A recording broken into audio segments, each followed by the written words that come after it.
leadership isn't about telling people what to do. It's really about helping people feel empowered and guided and supported into making decisions on their own so that they can lead themselves effectively. That's, to a certain extent, micromanaging, and it's very transactional. You're just going back and forth. If that person came to you with a challenge, you could get them to think critically and say, well, how would you approach that? What do you think you should do? And you know the answer in your head. You know an answer. And a part of you wants to give them the answer just so that things can speed up and you can get on with your day. Or you can take the high road as a true leader and get this person to think critically, come up with a solution on their own, and allow them to try it. Because maybe their solution is different than the way you'd approach it.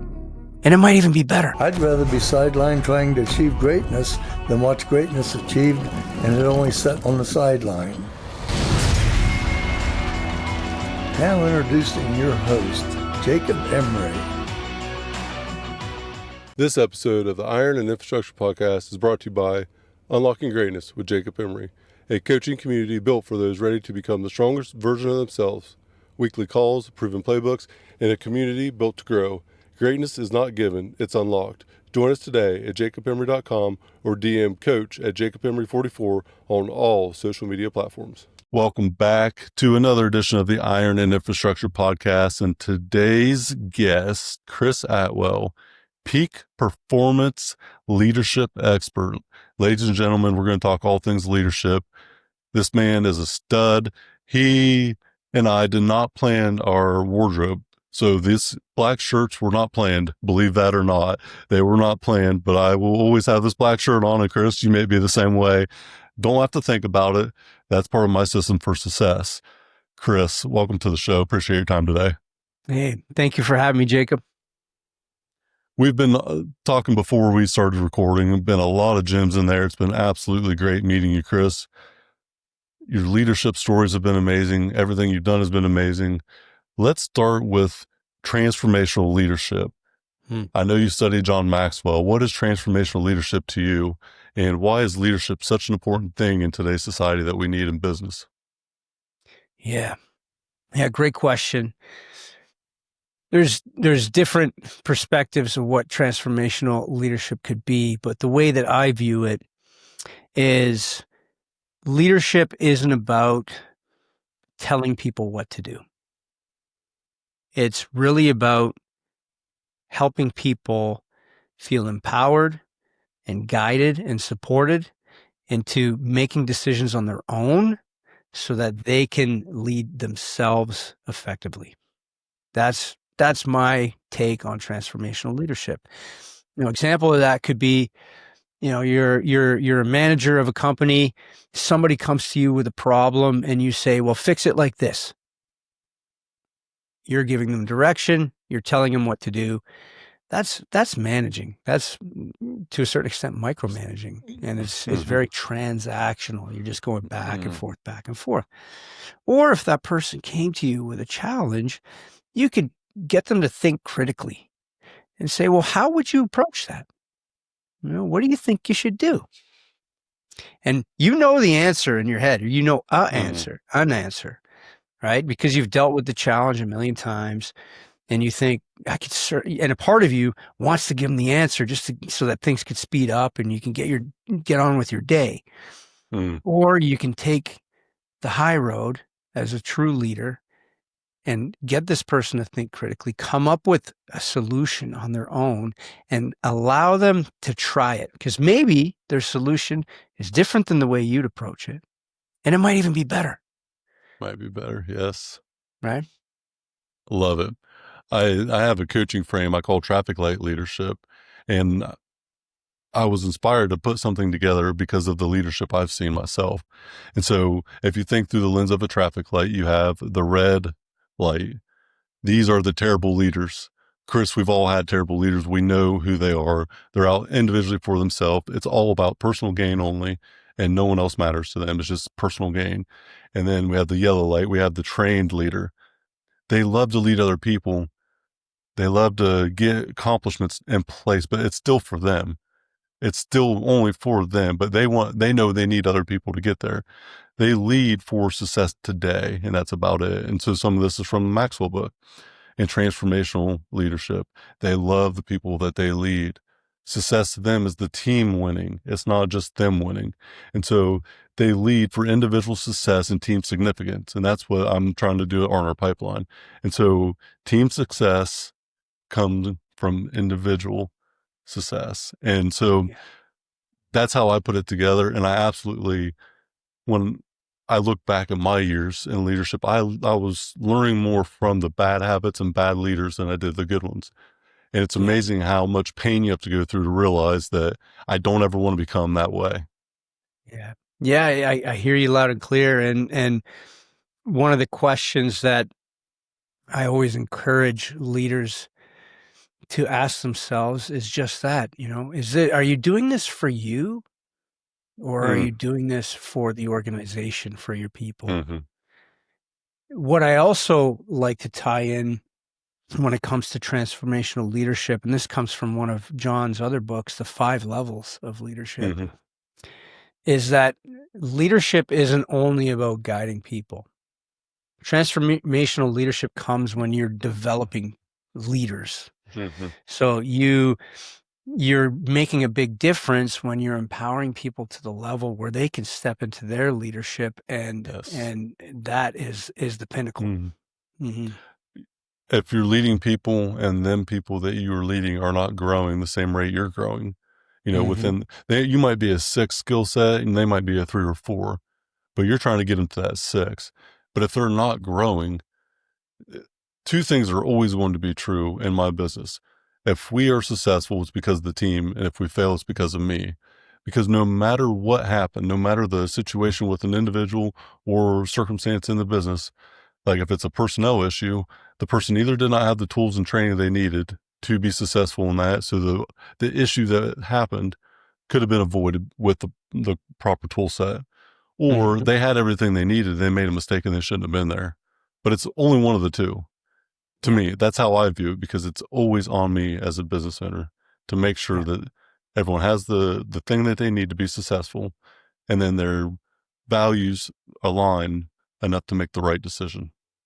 Yeah, because there's always going to be an opportunity for you to transfer skills and knowledge, right? But it requires discipline to utilize that skill and knowledge. And to your point, if their values align and they're driven and they can demonstrate the right behaviors, hopefully they can be disciplined enough to use them in the right way. And that is an individual skill that people have to develop that you can't fully influence, unfortunately. It still comes down to choice. There's still choice involved. There's still the human element. And that's where leadership is tough sometimes, because people are still people. Humans are still humans. Smart people make smart decisions and bad decisions sometimes and learn from it. But then there's still, the idiot that makes the idiot decision, or the person that's not a good person that makes the bad decision that you should have known. But like, people show you who they are. You just got to believe them sometimes. I used to have such a family oriented type of surrounding. I wanted it to be that way. And as the years evolved, Chris, I realized that I want to develop people who deserve it, not the ones who actually just need it. And I think that's how life kind of works. And life doesn't respond to what we need. Sometimes it responds to what we deserve by what we do and what we earn. And so I changed my thought on this a while ago. I view the team as a dream team, like the Chicago Bulls dynasty, the Patriot, like a dynasty, because a dream team is about pushing yourself to the limit to get that outcome for the greater good, for everyone on the team to win. But it doesn't mean it lasts forever, because every dynasty has an end date. Everything ends at some point. And even as an owner, that could be me. It doesn't mean I'm always going to be there. But while we're there, I want to achieve greatness. I want to do something that everybody wins by doing. It's not just me. Everybody can win by doing this thing. And it's about pushing your teammates. It's about caring intensely about them, picking them up when they fall down, but also knowing that it doesn't last forever. And that's okay. But while you're there, you make the best of it. And you'd run through a brick wall for that team. And so some people may think that's harsh or whatever, but it's really just placing a higher standard on yourself and everyone on that team for the greater good. So everyone on the team wins, and you can have individual success for team significance, build a transformational team and a legacy of excellence. That's our North Star on our pipeline. That's what it's all about, is that transformational team. Yeah. Yeah. And as much as you can have the dynasty team and they're winning, they're securing championships multiple years in a row, at some point it ends. But there's a lot of excitement in rebuilding. There's a lot of excitement in redesigning the future, the vision of that team. And you're not alone when it comes to family-oriented businesses. I encounter that all the time in the clients I serve, where in fact, it's a family-owned business. It's multi-generational, started by a grandfather, handed down to the father, and now you've got a guy our age who's the successor of the business taking it over. And it's like, okay, he's got people on his team that aren't necessarily fit for the role. They're not part of that dynasty. And he's now got a decision to make and say, do I want to run this business as a family? Because I'm not going to fire my aunt. I'm not going to fire my cousin. I'm not going to fire my brother, right? Or do I want to run it like a competitive sports team where, you know what, everyone is held to a really high standard, and you're paid based on performance. And if you don't meet those performance standards anymore, that's okay. No hard feelings. Somebody else needs you on their team. But the standard being set dismisses the blood relation of anybody on it. Like, you set the standard, you put the ownership in place for that person to own what they do. The accountability is held there by the measurables, the scorecard that they're held, accustomed to. And you did it or you didn't do it. And regardless of your personal situation, in a great business, you have to look past that, because loyalty is about accountability and doing what you're supposed to do. It's not about blood. It's not about family. And even, like, I'm sure you've had this in your different roles, but best friends, people that you love personally on the outside of the professional world, they might be one of the most important humans in your life, but they might also be a biggest liability to your business. And business is business. You got to separate the two sometimes. If they're that close personally and professionally, they're not going to ask you for a discount. They're not going to take shortcuts. They're not going to do these things. And if they do, they're not really that close to you, and you have to let them go anyways. Because if they're that loyal to you on a personal side, professionally, they should be absolutely standing up for you and everything that you do for the greater good. And if they don't, sometimes you just got to make the hard call. There's short-term suffering and long-term suffering. And I can tell you that the short-term suffering hurts a lot worse, but it's much quicker to move forward. That long-term suffering is like death by 1,000 cuts, man. It just will make you bleed out, but it's going to take forever, and it's excruciating to go through. Absolutely. And as leaders, there's a great level of responsibility on having to make decisions. And those decisions are not always easy or feel-good decisions. Sometimes those decisions are difficult and feel terrible. But you have a responsibility to make them. And if you've got somebody on your team that isn't meeting the standards and everyone else is, what example does that set to the rest of the team, that you're allowing this person to perform at that level? Obviously, there should be an effort in rectifying the situation, but ultimately, if it doesn't get rectified, you've got a choice to make, whether that's your best friend or not. So good. It's often something overlooked for one person is indirectly a cancer to the culture long term. And that person that allowed that to happen never gets the respect back. Like, because you're allowing incompetency to happen and you know about it. There's ignorance and then there's ineptitude, where if you don't know about it, you can't really do anything about it because it's unknown. But if you know about it willingly and choose not to address the situation, And that's like the ultimate, I think, demise of culture in a business, but also the willingness not to speak about issues. And then the lack of openness to receive that from a manager, or, if a direct report comes to you with an issue, what they're saying might not be the actual root. You might have to help them get to that root. And it may be something that was much bigger than what you thought across the platform. But diving into that symptom can lead to the sickness that may be widespread. But not listening to it and telling someone just to shut up and go back to their job or not to worry about it. There's a lot of times that there's things that are spoken about that are massive in that organization, but then it's not received on the other side. And then it's catastrophic before it's actually recognized. And so people then shut down. If you're not going to listen to me, I'm not going to say anything. I'm going to go get mine. And and it just separates that, that manager, director, C Corp, C-suite level to, the performers, the deliverables of that service or product. And like that separation, once that happens, man, the divide is so hard to come back and unify. Yeah, he creates animosity, and it defeats the purpose, because every organization should thrive to build a culture of feedback where you're comfortable giving and receiving feedback, because that's the only way that it's going to grow. That's the only way that you're going to have a healthy, energetic around the business. If people are holding in all of the bound energy and the negativity, you can feel that as you walk around. But if everybody's open-hearted and feeling good because they trust and they're open and they're able to express themselves in a way that is going to not be criticized or judged, but will be taken as valuable, that is important. And I often get into one-on-ones with clients where they'll be like, hey, can you give me feedback on this situation? I've got this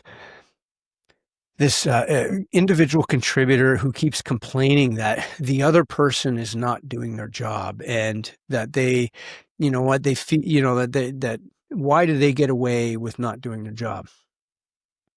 And then I'll ask that leader, that manager, I'll say, what is that person really trying to say? What's underneath their comment? What is it that they're really trying to express to you? Well, I don't know, that they're upset about the other person. And as I offer more perspective, I'll often say, well, could it be that perhaps they don't feel recognized for their efforts?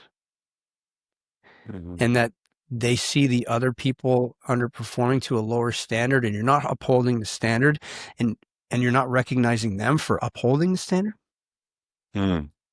Holy smokes, light bulbs go off, right? Because it carries from the conversation we were just having about standards. And communication and feedback is a standard. You need to uphold a high standard around it. Yes.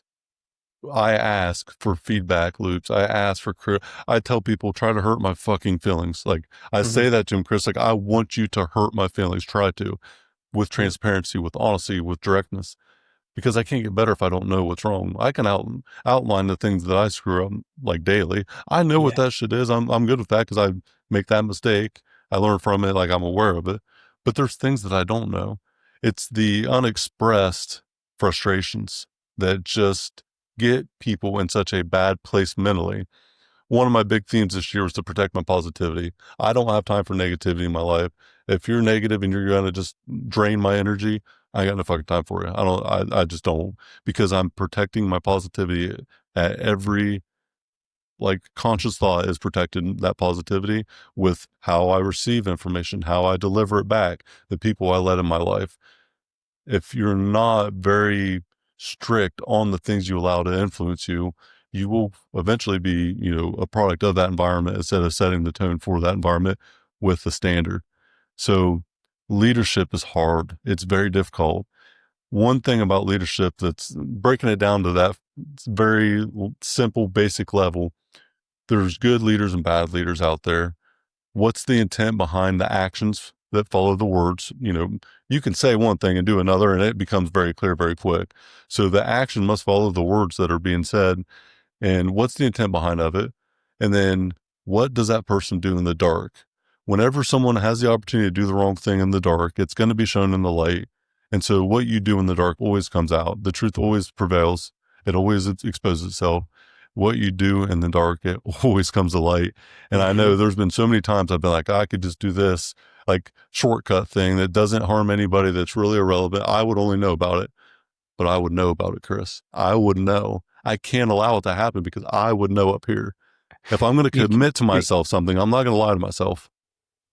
Yeah, well, because you carry it, and then it's all energy, and that energy, the only way to express or rid yourself of that bound energy that you're then carrying is by telling the truth and stepping into a higher version of yourself. So that's a really beautiful reflection. There's a lot of awareness that comes with leadership, and early in your leadership journey, you may be driven by ego, and ego often doesn't like feedback, doesn't like criticism, doesn't like different perspectives. And as you grow in your leadership, having the power to allow the ego, respect it, and be like, I know you're a part of me. That's okay. Right? You've been here to protect me. I respect you, but you're not running the show right now. Okay. And allowing those perspectives, that feedback that you're talking about, that's going to hurt your feelings, right? Because that's ego talking. If you can hold all those perspectives and see them for what they are. This is a saying I learned from one of my mentors. The man who holds the most perspectives holds the power. Because you're not making things solid. You're not holding yourself down. Yeah, it's a beautiful thing. This episode of the Iron and Infrastructure Podcast is brought to you by R&R Pipeline Inc., an infrastructure company.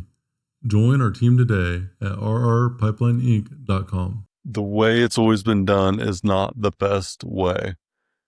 This is something that pains me to my core.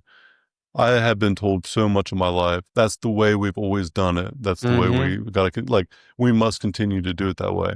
Anytime someone brings me something well, that's the way I've always done it. And I said, well, why? And I start like the 5 whys or whatever the frame is that I want to utilize in that moment.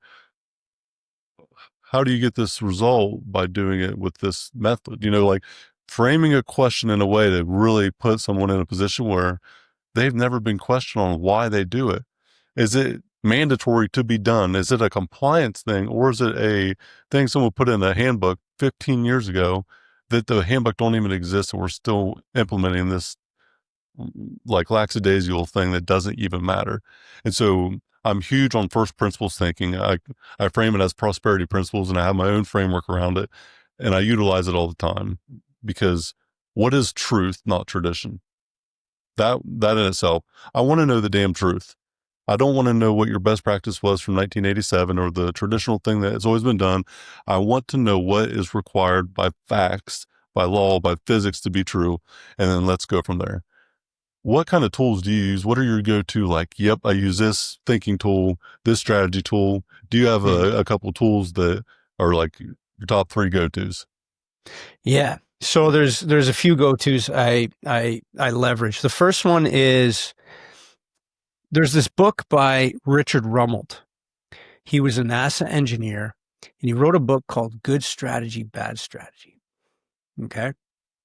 And essentially within his approach, it's a 3-step approach. He calls it the strategic kernel. And this is something I apply all the time. I teach it regularly. It's when you've got a problem or a goal or an objective or anything that you need to accomplish, you got to build a strategy. Because to your point, you can keep doing things the same old way, or you can think of new, fresh ways to do it. And the only way to come up with the most effective strategy is through 3 steps. 1, you want to identify and diagnose all of the challenges and roadblocks that might get in the way of your objective. And you list those out. From there, you take each individual challenge and you create an approach to overcome that challenge. It doesn't have to be perfect, but think of, what can I do to overcome that challenge? List those out. That's step 2. Then from there, step 3 is create a coherent action plan to support each one of those approaches. So if you have an objective of hitting $1 million in net new revenue in your business this year with a certain product line installation, okay? Well, you take a moment and you say, what challenges are getting in the way? Oh, my team doesn't know how to install this product. 2, there might not be enough product available from the manufacturer to install this product. 3, there might be limitations on job availability to install this product. So you list those problems out. Then you look at the approach. For my team not knowing how to install it, I will provide product training and installation training on this. 2, might have product availability issues. I will work with the manufacturer to ensure timelines and secure product throughout the year. And you work your way through, and then you create the action plan specific to it. When is it you're going to do the training? With who? By what dates? Using the SMART approach: specific, measurable, attainable, relevant, and time-bound. So that there is one of the main tools I go to all the time. The strategic kernel, writing a good strategy. That's my number 1. Yeah. I love it. I love that. And it's simple. It's very, very simple. Yeah. I created a Break Barriers blueprint, and it was more for that person that's in the rut, that's in the trench. They've dug themselves in a deep hole. I always say, Chris, what's the easiest way to get out of a hole is to put the shovel down and quit digging it. So start filling that hole back in instead of continue to dig down. And it's a 3-step process that I created, and it's very simple. It's very simple, but the amount of people that cannot simplify their own issues in life, it's unbelievable. And it's such a big problem I did not realize for the longest time. And so knowing that we got to have a breakdown. So we have to address our realities. Like you said about the ego thing, ego doesn't like reality because reality tells us the truth. And the truth is the truth. It's not whatever we think it to be or whatever we want it to be. It doesn't matter because it's not. And so it's a 3-step process. You have the breakdown, you face your reality, and you have a bridge. You build away from that reality by building new habits, and then you have the build up. So you become a new individual, and then that's where you start winning with more of the action. And the first thing I tell people to do is you write down the issues list. Write down the list of issues, every single issue in your life. Second column, what issues are not in your control? So you only leave the controllable issues in that second column. The third column is prioritize 1 through 5, the most important return on investment for your life, the biggest impact. And then you have a focus spot. You have a priority. Because if you try to do a lot of things well or anything, that the singular focus of overcoming this one thing and accomplishing that will change your life in itself. 90 days. I'm going to accomplish this in 90 days. You accomplish that. You've done more than that one accomplishment. You have changed your life forever if you commit to that process long term. And so breaking down what the issues are in life, and then one issue might be you might have 10 symptoms and one sickness, and you overcome that sickness and you eliminate 90% of your issues. Now you're going to have new ones that come up, but man, you can really get a lot done in that little bit of time. What habits are in place though? James Clear, Atomic Habits, that book is incredible. I have what I call the standards of greatness, my 5 daily non-negotiables for myself. And there are 5 standards that I've lived by for a while that have got me to where I'm at today. I don't waver on them. I never will. You got to kill me before I'm not going to do it. But it's no snooze, no snooze. You don't set the alarm clock and not wake up to it. We don't hit the snooze button. Physical output, mental input, 10 minutes a day. Non-negotiable. You must do something to move your body. 10 minutes is that's my bare minimum requirement. So just enough to move, keep momentum going forward. Mental input, you got to collect quality information every day to keep that momentum also going forward. Track and attack. You must track progress and attack every day with intent. It's not about, being vicious. It's about, I have a nap scheduled for this afternoon. I'm going to take the best nap with the best intent. It's about intentional attention, being fully present in the moment. And then the 5th one is gratitude and preparation. Have gratitude at the end of every day, protect that positivity, go to bed on a good note. And then preparation is so key for success. Today's success started last night. I'm like a third grader. I set out a gallon jug of aminos, my food's ready, my clothes, my black shirts are ready. The next day by 6 a.m., I've trained for an hour. I've developed my brain for an hour. I already know what my schedule looks like, and I go execute on the day, and it's 6 a.m. in the morning. I wake up at 3 a.m. So it's like very, very simple, very yet effective, because I don't have to think about the black shirt I want to wear because they're all black. I don't have to worry about it. I don't have to think about what clothes I'm going to wear because the weather was checked last night and I'm already prepared for it. That in itself sustained the habits. We don't rise to the level of our goals, Chris. We fall to the level of our systems. And That's that could right. not be a more true statement from James Clear, and one of the most profound learning, quotes, books that I've ever had. Mm-hmm. Yeah. Habits are what create the momentum when it comes to those systems. Mm-hmm. You've got your 5 daily non-negotiables. I've got a set of my own as well. And I think 5 daily non-negotiables for you are really around your own energy, your own preparation, your health, your well-being, and the way that you're showing up on a daily basis. Mm-hmm. We want to make sure as we run a business that we also have non-negotiables in the business. Yes. So I challenge my clients all the time to be like, all right, I look at 3 pillars. First pillar is health and well-being. What habits, routines, non-negotiables are you creating for yourself when it comes to your sleep, your nutrition, your exercise, your spirituality, your learning, keeping that brain going every single day? Yeah. And then pillar number 2 is around knowing your numbers. What habits and routines are you building in your business to get really clear on your plan, your targets, tracking those numbers, knowing what the gaps are, and coming up with the approach and the way that you're going to overcome and make up for those gaps, or if you're overachieving, accelerate that. Right? And it all boils down to habits and routines and having a flywheel going for both those things. And if you can dial in on your personal health and well-being goals or habits and routines, and your business, the really important ones, habits and routines, you're doing what 99% of the people don't do. And this is so interesting in business because the personal side of the business team, the personal side of that team component is not only overlooked, it's rarely mentioned. When I think about team development, the first thing I think about is it's human skills, it's life skills, it's personal development, personnel, the person, the individual. How do you become great in an organization if you can't be great with your communication by yourself? How do you communicate a message? How do you share a task? How do you create accountability if you can't even do that to yourself? If you don't hold yourself accountable, how are you going to do it for someone else? Yeah. And so the standard we set is shown.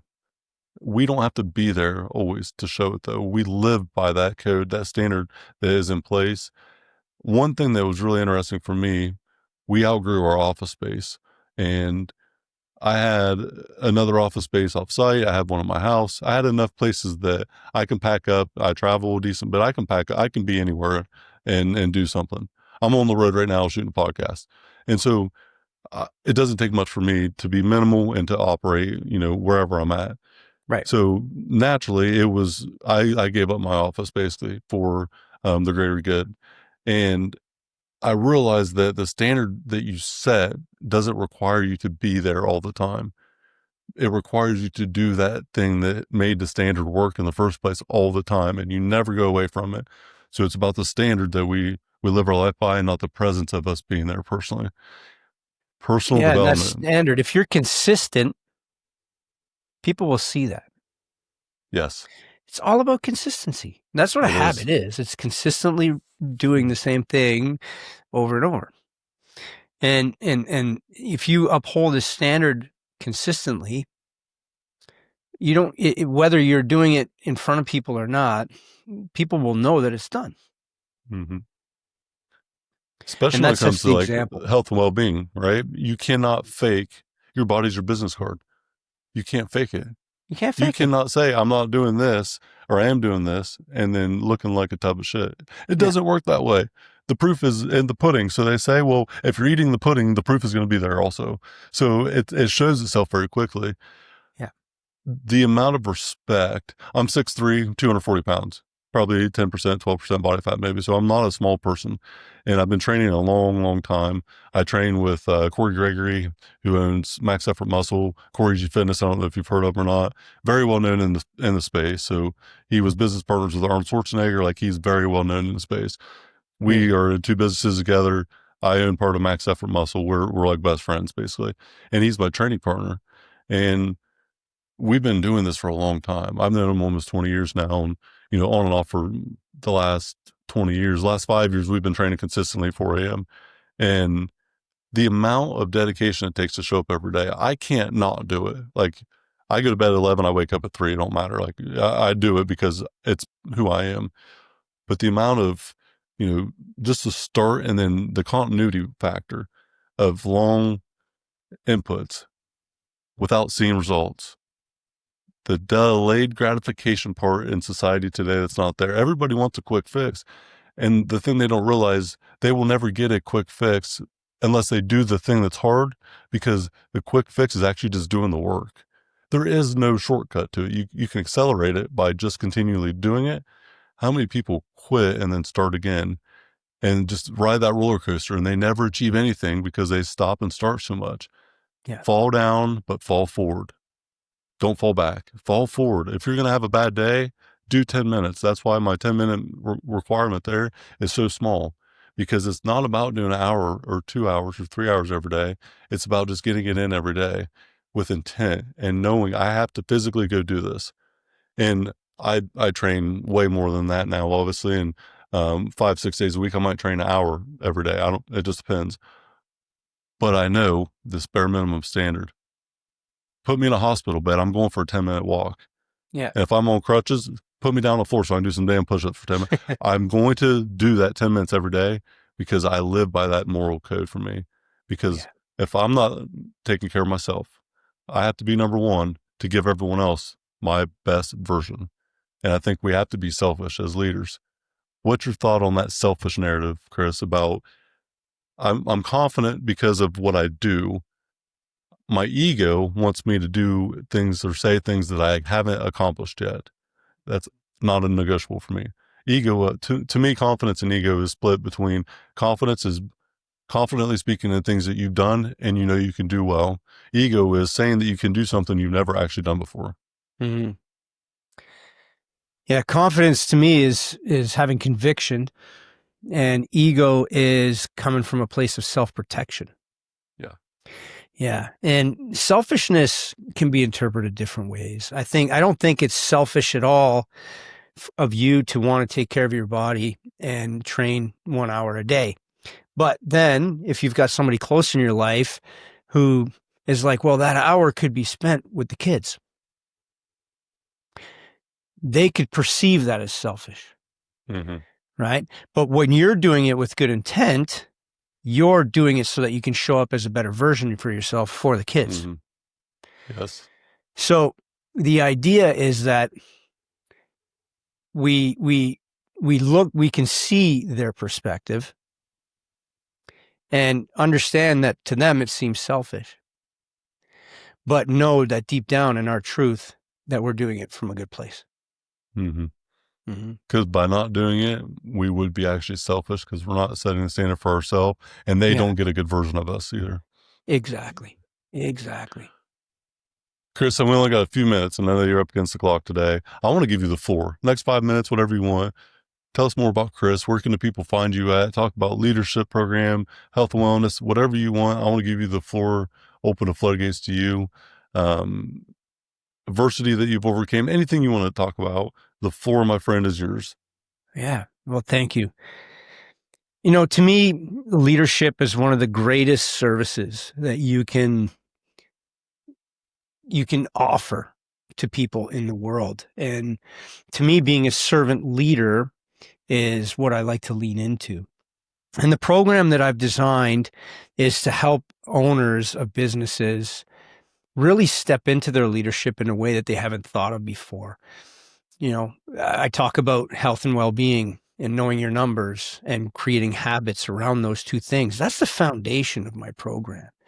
So I've met so many leaders on my journey who are successful in business, making, 8 figures plus, but they're unhappy and unhealthy, and they're hitting a ceiling in their business. And oftentimes they believe that it has to do with the systems and the frameworks in their business.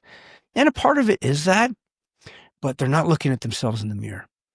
It is their own personal self that they need to lead better. And the program that I've designed is exactly for that, is to help you lead yourself better first so that you can lead your business in peak performance like you've never done before.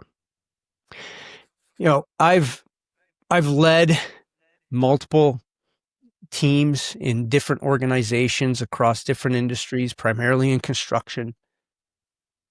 And I put myself in the hospital one time. I was pushing myself so hard, doing the side hustle, trying to make the money, managing the teams, but also thinking I was taking care of myself through fitness.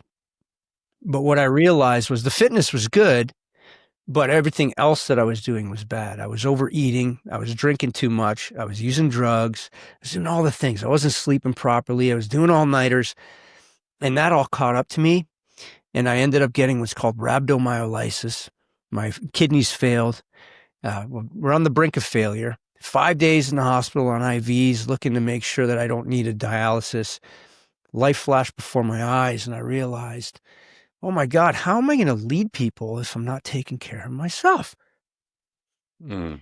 So there needs to be clarity around what taking care of yourself looks like.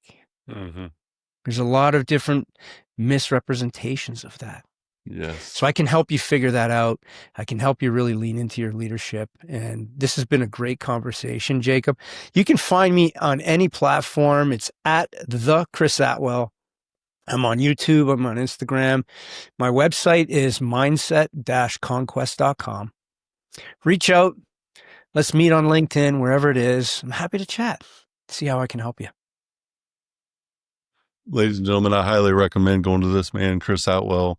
The performance leadership, dude, you have it dialed in. I already know. We haven't even talked about the actual strategy and what you do. I'm hoping we can have further dialogue, in the future, because peak performance leadership, that sound PPL, like, I like the peak performance. We talked about the naming and stuff earlier. I love it. I think what you are doing is amazing. So shout out to you. And I don't know if you know this or not, Chris, I'm a girl dad also. I have 2 daughters myself. So this episode is also brought to you by the girl dads of the world. Yes. two beautiful daughters, 10 and 5, and they're my heart. So. Same here. 8 and 4 for myself. So, man, this has been a great episode. We have a lot in common: girl dads, leadership interest, and we wear the same black shirts. Chris Atwell, thanks for coming on the show. You can find him out there. The Chris Atwell? Is that what you said? Chris Atwell. Yeah. THE. Right. Chris Atwell. There you go. All right. Appreciate your time, Chris. Look forward to catching up in the future. You got it. Thanks, Jacob. All right. Thanks, man. This is another edition of the Iron and Infrastructure Podcast. Peak performance at its finest. Chris Atwell. We'll talk to you next time. Stop telling yourself one day. It isn't about one day. It's about day one. Today should be your day one. What you need isn't another day. What you need is clarity with the community to give you confidence to unlock your greatness. That's what the group coaching program is all about. Confidence, clarity, via commitment. Hit the show link in the notes. Let's start unlocking your greatness now, today.